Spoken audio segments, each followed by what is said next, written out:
गौतम बुद्ध से जुड़ा प्रसंग है। गौतम बुद्ध जीवन में सुख शांति बनाए रखने के लिए सूत्र बताया करते थे। वे रोज अपने शिष्यों को उपदेश देते थे। काफी लोग उनकी बातें सुनते थे। इस वजह से लोगों की उनके लिए आस्था भी थी। एक बूढ़ी महिला गौतम बुद्ध को बहुत मानती थी। एक दिन उसके बेटे की मृत्यु हो गई। बेटे की मृत्यु पर माँ बहुत दुखी थी।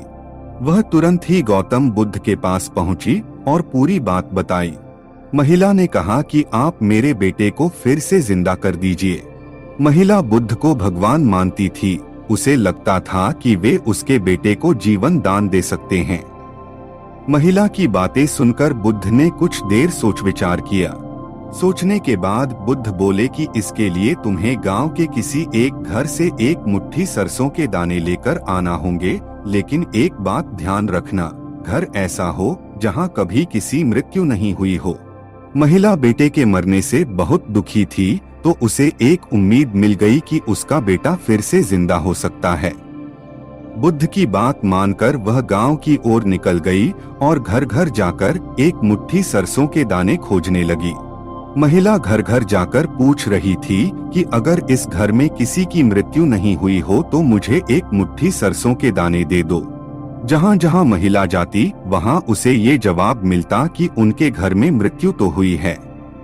किसी के घर में पिता, किसी के घर में माता, किसी पत्नी तो किसी के पति और किसी की संतान की मृत्यु हुई थी। पूरे गांव के एक एक घर में महिला ने सरसों के दाने मांगे, लेकिन सफलता नहीं मिली।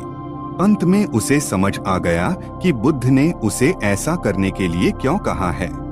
महिला समझ चुकी थी कि मृत्यु अटल है और सभी को एक दिन मरना ही है। जब वह बुद्ध के पास लौटकर आई तो उसका मन शांत हो चुका था। बेटे के मरने का दुख था, लेकिन उसकी व्याकुलता खत्म हो गई थी।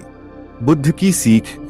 इस प्रसंग में बुद्ध में संदेश दिया है कि हर एक व्यक्ति की मृत्यु तय है, इसलिए किसी के मरने पर बहुत ज्यादा शोक नहीं करना चाहिए।